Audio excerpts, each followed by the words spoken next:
The dull thud of my battered leather suitcase hitting the polished marble floor echoed down the hallway. "Take your garbage and get out, Dad." I stood in the doorway of the $5 million Los Angeles penthouse I had shared with my wife, Eleanor, for the last 10 years.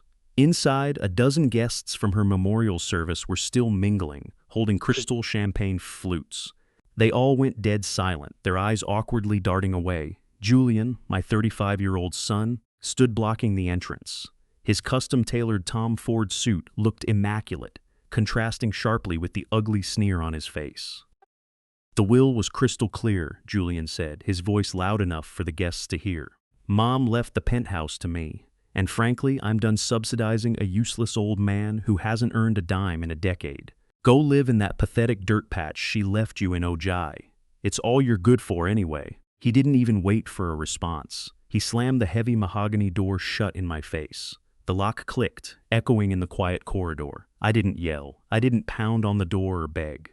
At 62, I had seen enough structural failures in my career as an engineer to know when a bridge was collapsing, and my relationship with my son had just fallen into the river. I bent down, my knees popping slightly, and picked up my suitcase. As I walked toward the elevator, I reached into the pocket of my wool coat, and my fingers wrapped around a rusty, heavy iron key. Julian thinks he just won, I thought as the elevator doors slid closed, hiding the penthouse from view. He thinks he just kicked a helpless old man to the curb, but he has absolutely no idea that this rusted piece of metal in my pocket is the key that controls his entire empire. The drive to Ojai took 2 hours. The glittering skyline of Los Angeles faded into the dark, winding mountain roads of Ventura County. Oak Creek Farm was entirely off the grid. When my headlights finally swept over the property, it looked exactly as I remembered. A sagging wooden barn, a rusted tractor sinking into the weeds, and acres of barren, useless dirt. The wind howled through the cracked wooden slats of the barn as I stepped out of my truck. The chill cut through my coat, but I didn't mind. I walked up to the heavy barn door, the wood splintering under my fingertips. I slid the rusted key into the antique padlock, holding the chains together. It turned with a heavy grind. The chains fell away. I pushed the massive wooden door open, and then I froze. The outside was a rotting, hollowed-out barn, but the inside was something else entirely. I stepped over the threshold, and the sound of my boots on dirt suddenly transitioned to the dull click of reinforced steel plating. The air inside wasn't damp or smelling of decay. It was climate-controlled, humming with the faint, steady breath of a central server rack. High behind a false wall of old hay bales and weathered timber was a pristine, glass-enclosed office. The door to the enclosure glowed with a faint red LED light, a biometric fingerprint scanner. I pressed my thumb against the glass. A green light flashed, followed by the soft hiss of a pneumatic seal opening. I walked into what looked like a high-tech command center. There were 3 large monitors on a sleek mahogany desk, a heavy steel fireproof safe in the corner, and a wall plastered with county zoning maps, topographical surveys, and water rights documents. Right in the center of the desk, illuminated by a single brass reading lamp, was a handwritten envelope. My name was on it. I sat in the leather chair, my hands shaking slightly as I tore it open. It was Eleanor's handwriting, elegant, sharp, purposeful. "Arthur, if you are reading this, it means I am gone, and our son has done exactly what I feared. He threw you out. I'm sorry I kept this from you. While you were taking care of me during the chemo, I was looking into Julian's firm. He's not the genius developer he claims to be, Arthur. He's a shark swimming in a pool of his own blood, and he's dragging our family name down with him. This farm isn't a tax burden. It's a fortress. Open the safe. The code is our anniversary. Make him pay, Arthur. Teach him the lesson I never could. Yours forever." Ellie stared at the letter, a heavy lump forming in my throat. Even in her final months, Eleanor was 3 steps ahead of everyone else. I wiped a stray tear from my cheek, folding the letter carefully into my breast pocket. The grief was still there, heavy and suffocating, but it was being rapidly replaced by a cold, sharpened focus. I walked over to the floor safe and punched in the 6-digit code, 04-1285. The heavy bolts clunked back. Inside was a stack of flash drives, property deeds, and sitting right on top, A thick red leather-bound ledger. I took the ledger back to the desk and flipped it open. I spent the next 3 hours reading through columns of handwritten numbers and printed wire transfer receipts. By 3:10 a.m., the picture was painfully clear. Julian's real estate fund was a house of cards. He had secretly leveraged the firm's capital on high-risk commercial developments that had belly-upped during the last market dip.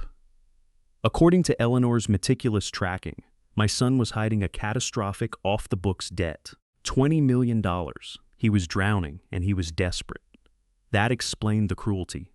That explained the rush to get me out. He needed assets, and he needed them yesterday. Just as I closed the ledger, the silence of the barn was broken by the sharp buzzing of my cell phone on the desk. I let it ring 3 times before hitting speakerphone. "Morning, Dad. Did you sleep well in the dirt?" Julian's voice drifted through the speaker, dripping with artificial sweetness. "I slept fine, Julian," I said, leaning back in Eleanor's chair, staring at the $20 million secret resting under my hand. "To what do I owe the pleasure? I didn't think I was allowed to exist in your orbit anymore."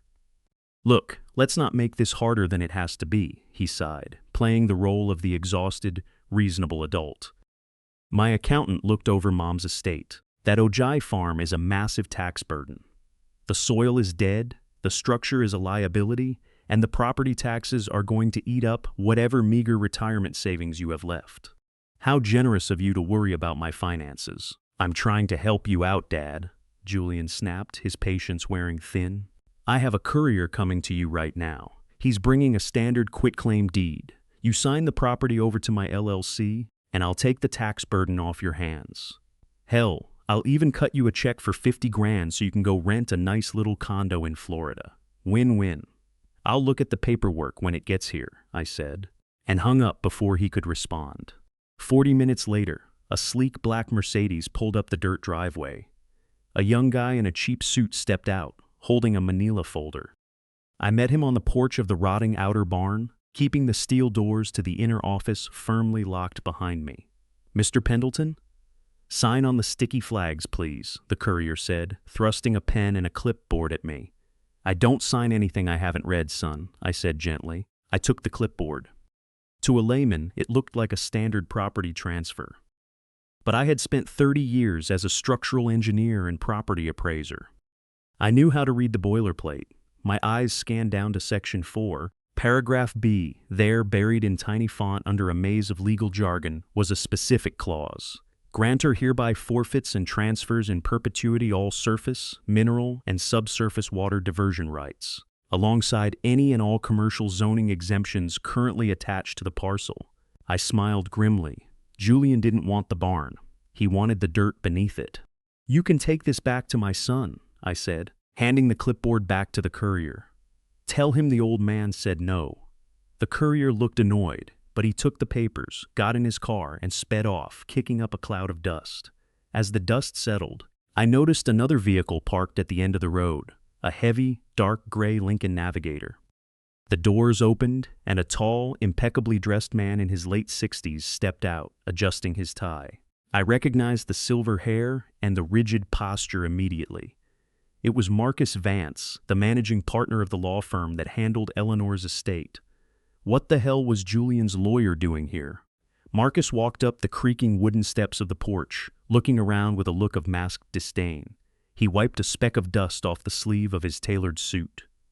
"Arthur," he said, his voice a low, gravelly baritone. "You're looking well, Marcus." "Long drive for a man who charges $800 an hour," I replied, crossing my arms.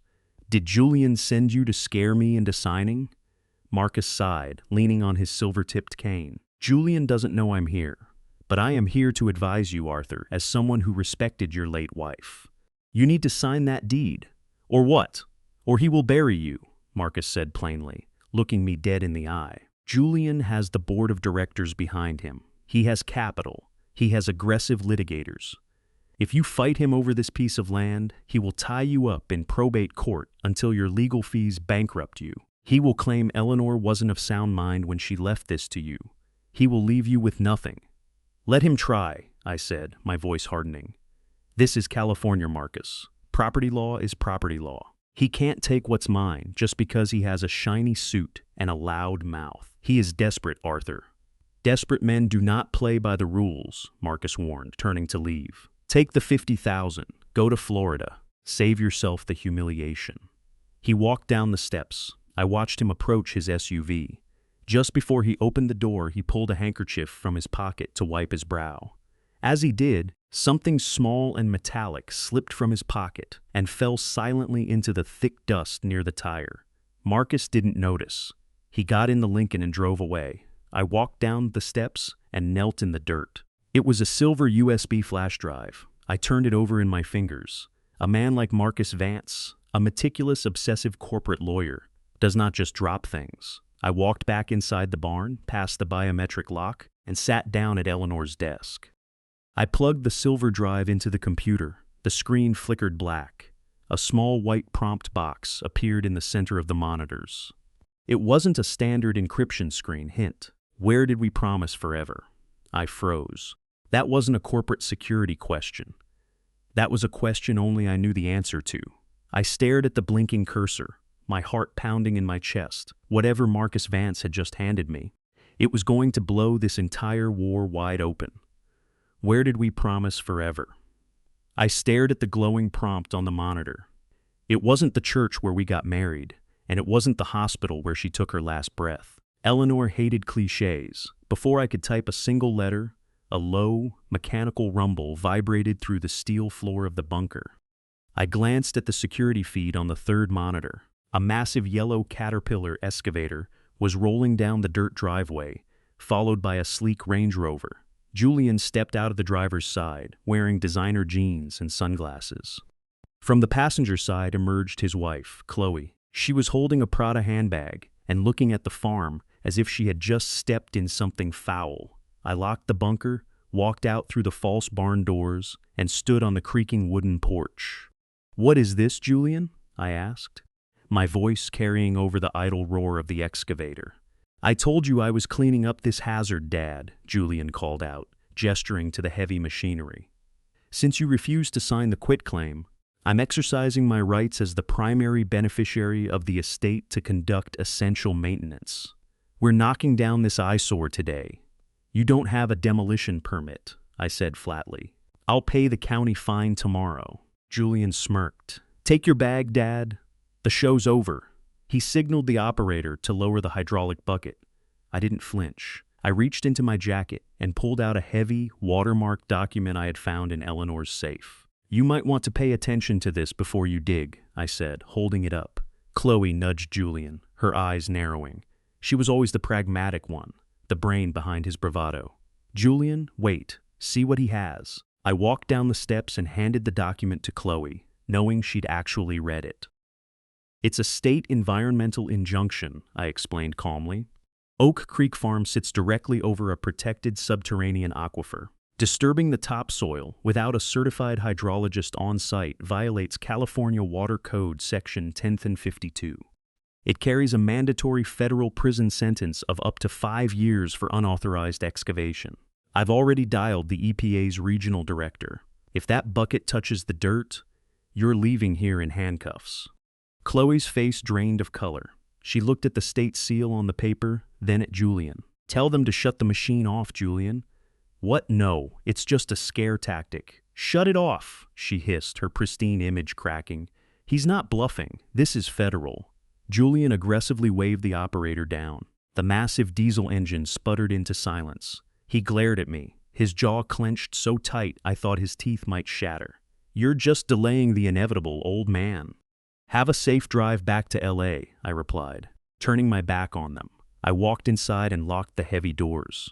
My heart was beating steadily, but my mind was racing. The aquifer, the underground river. I sat back down at the computer.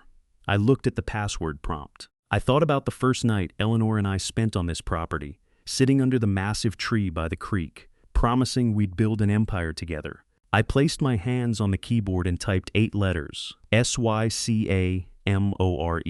I hit enter. The screen flashed green. Access granted. The USB drive didn't contain legal threats. It contained a master plan, folder after folder of architectural blueprints, Topological renderings and pitch decks opened on my screens. The project was titled Oasis at Oak Creek. It was a breathtaking, hyper-luxury eco-resort. Julian had designed a sprawling complex of glass villas, organic vineyards, and wellness spas. But as I dug into the engineering schematics, the devastating truth emerged. To sustain a resort of that size in the arid Ventura Mountains, Julian needed millions of gallons of water. The entire project relied entirely on the underground Sycamore Aquifer, the exact water rights legally attached to this useless dirt patch I inherited.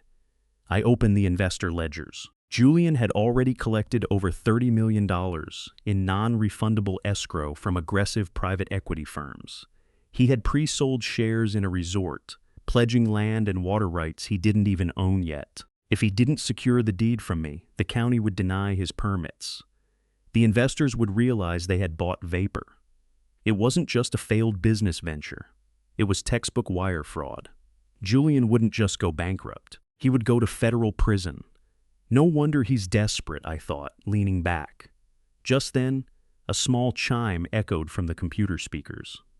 Eleanor's email client, which was still running in the background, received an automated, forwarded message from Los Angeles County. It was a routine property tax notification.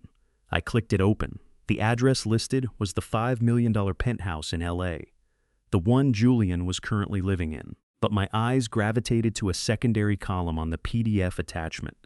It was an automated lien assessment, property status, encumbered, lien holder, Apex Financial Group, balance due on death of primary title holder, $5,000. I stared at the screen, my breath catching in my throat. Eleanor owned that penthouse free and clear. Why was there a $5 million lien against it, due immediately upon her death? I smiled. My brilliant, ruthless wife hadn't just left Julian a house. She had left him a ticking time bomb. Julian was in panic mode.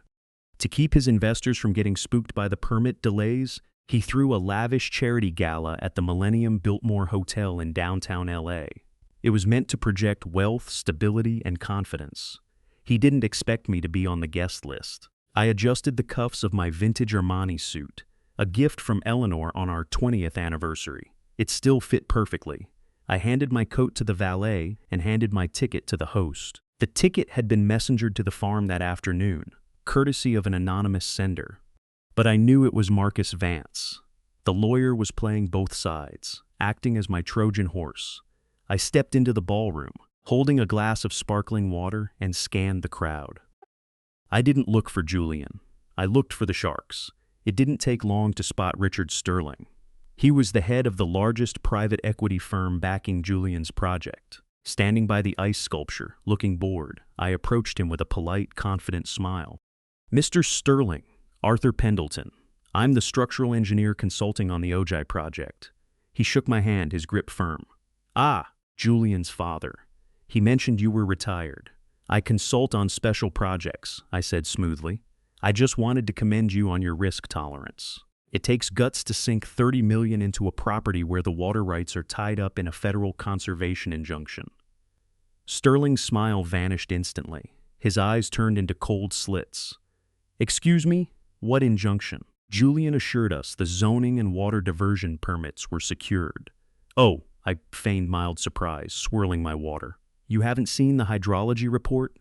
The Sycamore Aquifer is protected. You can't pump a drop of it without the surface owner's explicit legal release.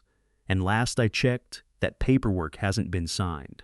I watched the blood drain from Sterling's face. He set his drink down. "Excuse me, Arthur. I need to find your son." I watched him storm across the room towards Julian. I turned to leave, but before I reached the exit, a hand clamped down on my shoulder with bruising force. Julian yanked me into a dimly lit service hallway, his face twisted in pure rage. "What the hell are you doing?" he hissed, pinning me against the wall. "Sterling just threatened to pull his funding. Are you trying to destroy me, Dad?" I calmly reached up and removed his hand from my jacket. I brushed the fabric, looking him dead in the eye. "I'm not trying to destroy anything, Julian," I said, my voice barely a whisper, yet sharp as glass. "I'm just making sure you understand the rules of the game." "I will ruin you," he spat, his composure entirely gone. "I have the money. I have the penthouse. I will crush you until you have nothing left. I stepped closer, adjusting his crooked silk tie. You don't own what you think you own, Julian, I whispered. I turned and walked out of the hallway, leaving him standing in the dark. By Tuesday, the financial bleeding had begun. Sterling had placed his funding in escrow on an administrative freeze. Rumors of a federal injunction leaked to the business press. Julian's company stock took a 10% dive in 48 hours. A cornered animal is the most dangerous kind, and Julian had officially run out of options. It was 2 a.m. on Wednesday when the power grid at the farm suddenly died. The hum of the server rack dropped, instantly replaced by the quiet whir of the bunker's backup lithium batteries. I was sitting in Eleanor's chair, drinking black coffee. I glanced up at the security monitors, which had automatically switched to infrared night vision. 3 heavy-duty pickup trucks without license plates rolled up to the front of the farm. 6 men wearing dark hoodies and masks got out. They carried sledgehammers, chainsaws, and crowbars. They weren't here to talk. They were here to terrorize an old man into submission. I didn't reach for a weapon. I didn't call the police. I calmly leaned forward and clicked the red record button on the security software. The men approached the rotting wooden facade of the barn. One of them swung a sledgehammer directly at the front door. The wood splintered, but a loud, metallic clang echoed through the valley. The sledgehammer bounced back, nearly tearing the man's arms out of their sockets. He cursed, dropping the hammer. They didn't realize the weathered wood was just a decorative shell, bolted over 3 inches of reinforced titanium steel plating. They spent 20 minutes trying to breach the structure. They smashed the windows, bulletproof glass, tried to saw through the hinges, carbon reinforced, and eventually, frustrated and exhausted, they spray-painted the words "sign, it, or die" on the outer wood, before speeding off into the night. Through it all, I sat in the silent, illuminated bunker, sipping my coffee. The cameras captured their faces when they took their masks off to breathe, the logos on their boots, and the distinct dent on the bumper of the lead truck. At 6 a.m., the sun broke over the mountains, revealing the mess they had made of the exterior. I picked up my cell phone. I bypassed Julian entirely and dialed Marcus Vance. He answered on the second ring. "Arthur, it's early. They just played their last card, Marcus," I said, staring at the high-definition footage of Julian's hired thugs. "Are you safe?" Marcus asked, his voice tightening with genuine concern. "I'm fine. The bunker held perfectly," I replied. "But I think Julian is tired of waiting. It's time to cast the net." There was a brief silence on the line. Then, Marcus let out a soft sigh. "Are you sure you want to do this, Arthur? There's no going back once the paperwork is filed." I looked at the picture of Eleanor on the desk. "I'm sure," I said. "Give the boy what he wants. Tell him I'm ready to surrender the farm." The call to Julian was brief. I sounded defeated, letting my voice crack just enough to sell the performance of a broken, terrified old man. "I can't do this anymore, Julian," I had told him. "The vandalism, the stress, I want out. I'll sign the quitclaim. I'll take the 50,000. Just leave me alone." I could hear the triumphant, predatory smirk in his voice, even through the phone. "I told you to be reasonable, Dad. You're doing the right thing. Come to the corporate office tomorrow at 10 a.m. We'll do it in front of my board. I want it witnessed and notarized so you can't claim coercion later." "Fine," I muttered and hung up. It was exactly what I wanted. Julian's ego demanded an audience. He didn't just want to win. He wanted to humiliate me in front of the very people who were doubting him. He was building the stage for his own execution.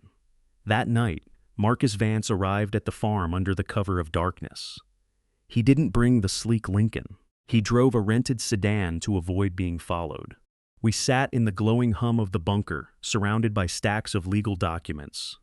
"I've prepared the filings," Marcus said, laying a thick, blue-bound folder on the mahogany desk. "But Arthur, you need to understand the permanence of this.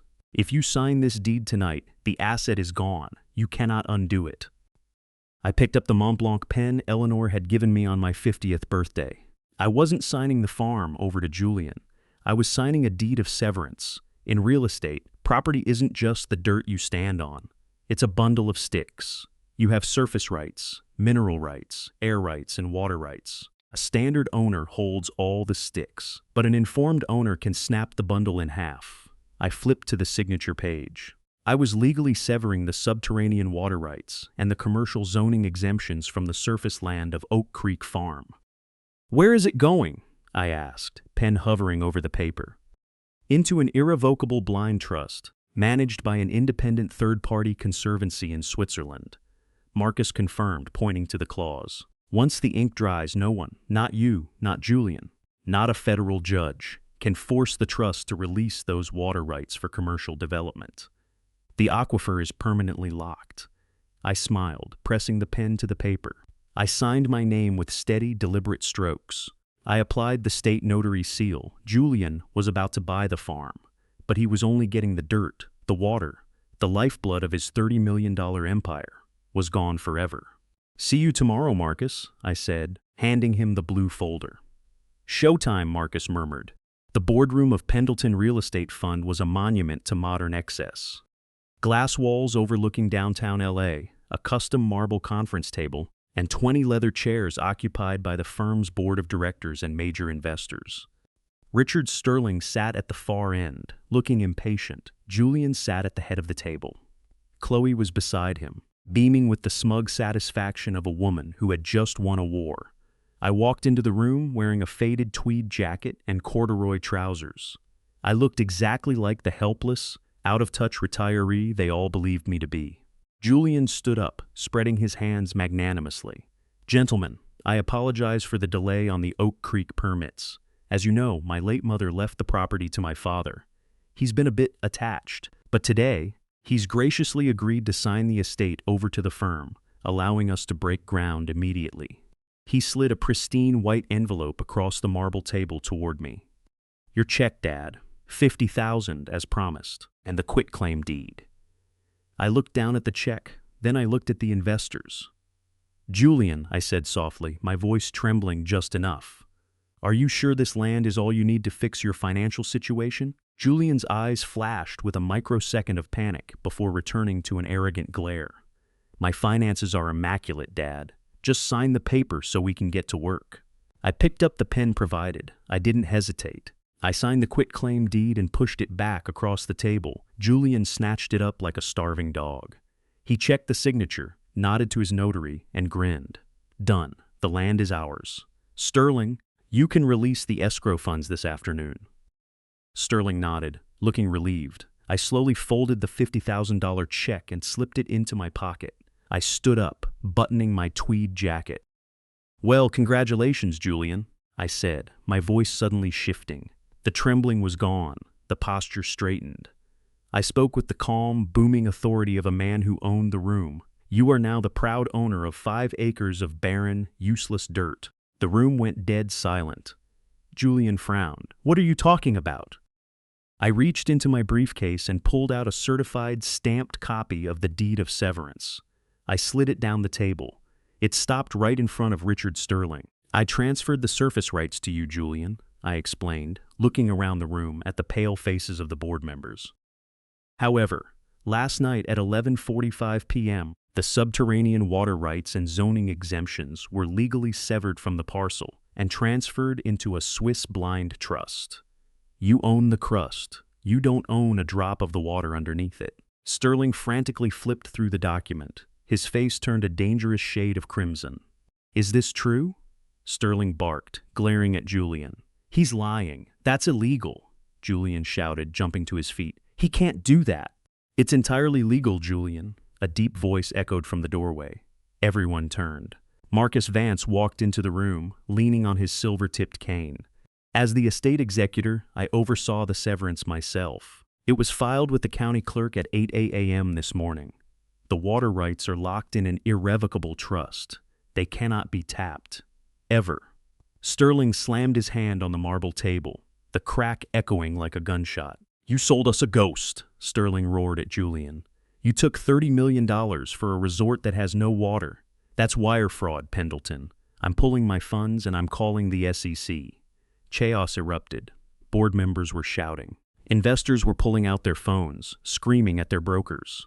Chloe shrank back in her chair, staring at Julian in absolute horror as the realization hit her.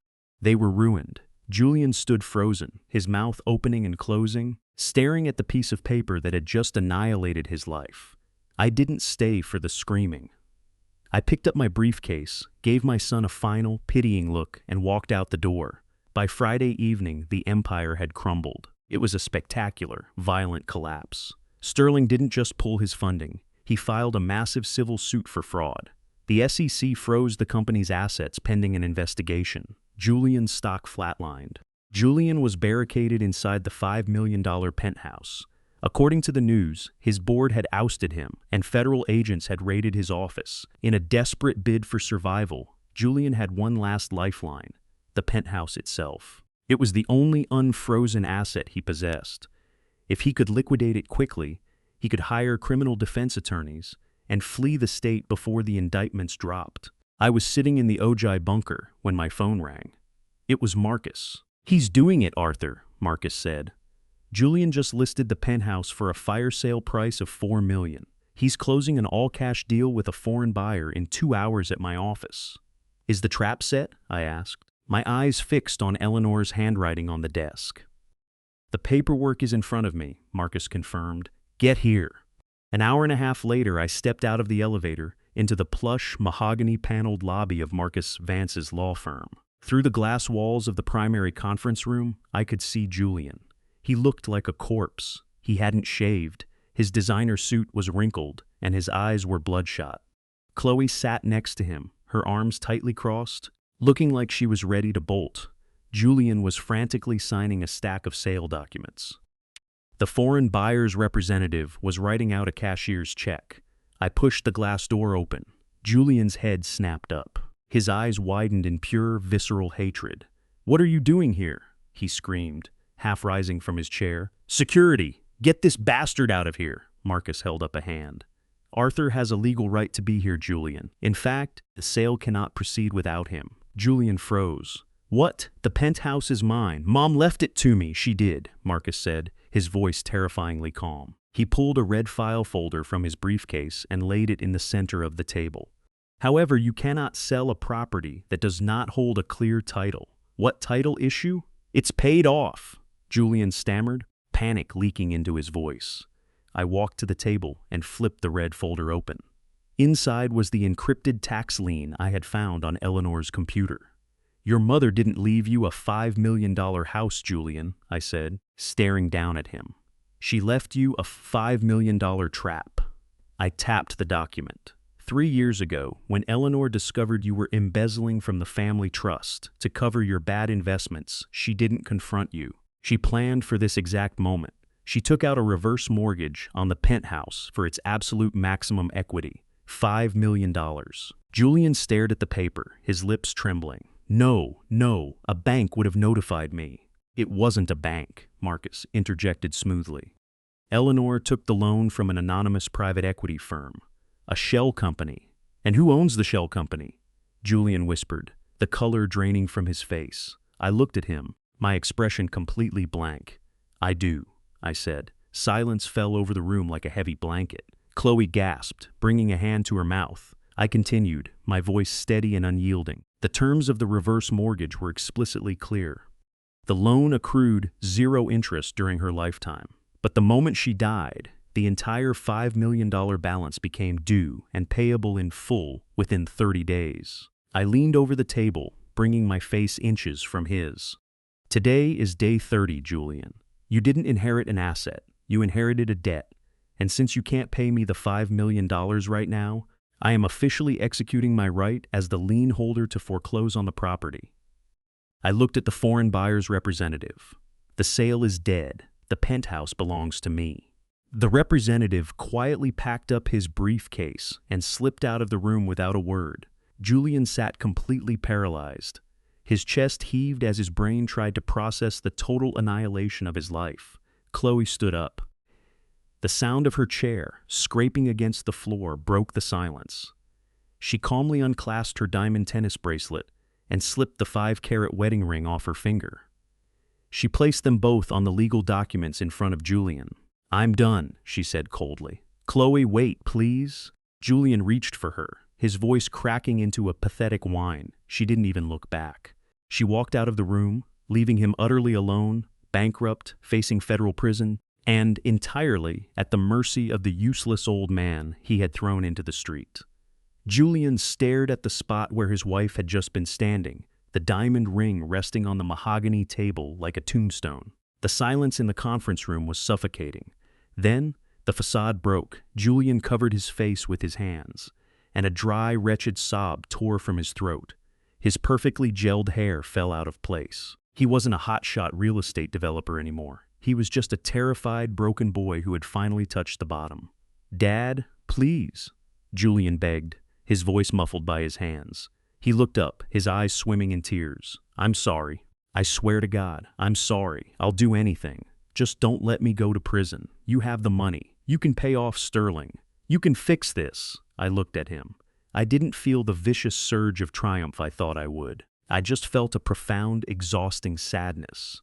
I reached into my briefcase one last time. I pulled out the heavy red leather-bound ledger I had found in the bunker safe and dropped it heavily onto the table. Julian's tear-filled eyes locked onto it. The last ounce of blood drained from his face.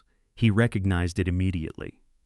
"Your mother didn't spend her final months resting, Julian," I said softly. "She spent them tracking every single wire transfer, every offshore account, every dollar you embezzled from your own clients to cover your gambling on those commercial high-rises. She knew?" Julian whispered, his voice cracking. "She knew everything," I replied. "She also knew that if she just handed you a bailout, you'd never learn. You'd keep taking, keep lying, and eventually you'd destroy yourself completely. She orchestrated this entire sequence of events to strip you of your power before you could do any more damage." Julian stared at the red ledger, completely paralyzed. "So here is where we stand," I said, leaning back in my chair, folding my hands over my chest. "I have two paths for you. Door number one. I hand this ledger over to the FBI tomorrow morning. You face federal charges for wire fraud and embezzlement. You will spend the next 15 to 20 years in a minimum security penitentiary." Julian violently shook his head. "No, Dad, please." Or I cut him off, my voice turning to steel. "You take door number two. You do exactly what I tell you, how I tell you, and you walk away with your freedom. But you walk away with absolutely nothing else." I stared into his terrified eyes. "Choose, Julian." He didn't hesitate. "I'll do whatever you want. Please." I nodded to Marcus. The lawyer smoothly produced a single, one-page document and slid it toward Julian. "This is a total transfer of ownership," I explained. "You are selling Pendleton Real Estate Fund and all its remaining assets to a corporate entity controlled by my trust. The purchase price is exactly $1. Julian stared at the paper. "If I sign this, what happens to the investors? What happens to Sterling?" "I will liquidate the Penthouse," I said. "I will use the $5 million from the reverse mortgage, along with the corporate assets, to make the investors whole. I will negotiate a settlement with the SEC to drop the criminal investigation in exchange for returning the defrauded funds. You will avoid federal prison." Julian let out a shaky breath, picking up the pen. "But understand this, Julian," I said, my tone completely unforgiving. "You are finished in the corporate world. You are stripped of your title, your equity, and your lifestyle. And as for the Penthouse, you have 2 hours to pack." His hands stopped. "Pack? Where am I supposed to go?" "I don't care," I said flatly. "You called me a useless old man and threw me into the street with one suitcase. I am offering you the exact same courtesy. You will leave the keys on the counter. You will take only what fits in one bag. If you try to take a single piece of art, jewelry, or furniture, the deal is off, and I call the FBI." He looked at me, hoping to find a sliver of mercy, a crack in my armor. He found none. Julian signed the paper. He laid the pen down, his hands shaking violently. "I hope you find your way, son," I said quietly, "because the free rides are over." 2 hours later, Marcus and I stood in the marble hallway outside the Penthouse. The heavy mahogany door opened, and Julian stepped out. He was wearing jeans and a plain jacket, dragging a single dark canvas duffel bag. He didn't look at us. He didn't say a word. He walked to the elevator, pressed the button, and disappeared behind the sliding metal doors. I took a deep breath, feeling a massive weight lift off my chest. I turned the key in the lock, securing the Penthouse for the final time. It was over 6 months later, The morning air in Ojai was crisp and smelled of eucalyptus. I sat on the front porch, nursing a cup of black coffee. The rotting wooden facade of the barn was gone. In its place stood a beautiful, modern facility made of sustainable timber and reinforced glass.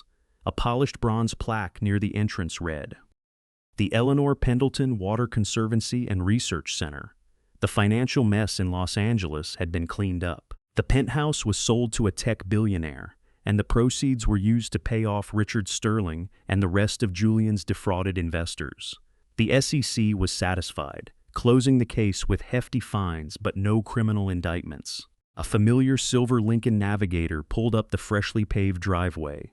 Marcus Vance stepped out, leaning on his cane, carrying a white paper bag that smelled like fresh pastries.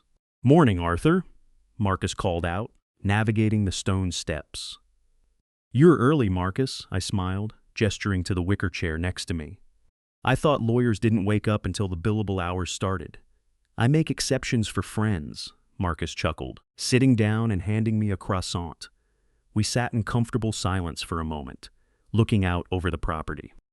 The subterranean aquifer was permanently protected, safe from developers and corporate greed. The facility was currently hosting 2 hydrologists from the state university conducting environmental research. Eleanor's true vision had come to life. "Have you heard from him?" Marcus asked quietly, not needing to say the name. I took a sip of my coffee. "He sent me a postcard last week. He's in Montana, working on a commercial logging crew. Living in a trailer park? Logging?" Marcus raised an eyebrow. "That's hard labor." "It is," I agreed. "It's exactly what he needs." He wrote that his hands are blistered, his back aches, and for the first time in his life, he actually feels like he earned his paycheck. I looked down at the postcard sticking out of my shirt pocket. At the very bottom, written in Julian's hurried scrawl, were 2 words: "Thank you." He hadn't just survived the fall. He was finally learning how to walk. "She was a brilliant woman, Arthur," Marcus said, looking at the bronze plaque on the building. "The smartest person I ever met." I smiled, patting the pocket where I kept her last handwritten letter. I leaned back in my chair, feeling the warm California sun on my face. I didn't have $5 million, and I didn't live in a glass tower in the sky. But as I looked at the empire of truth and soil that my wife and I had protected, I knew one thing for certain.